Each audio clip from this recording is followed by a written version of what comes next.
பிறந்தா எல்லாரும் பொண்ணு அன்பாக என்ன வேணும்.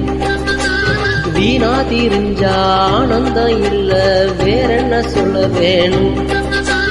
வாழ்க்கைய ரசிக்கணும்னா வஞ்சி கொடி வாசனை பட வேணும். ஆளி பூமி நிக்கணும்னா உனக்கு கொஞ்சம் ஆசையில் தொட வேணும். கண்ணிய தேடுங்க கற்பனை வரும், கண்டதும் ஆயிரம் காவியம்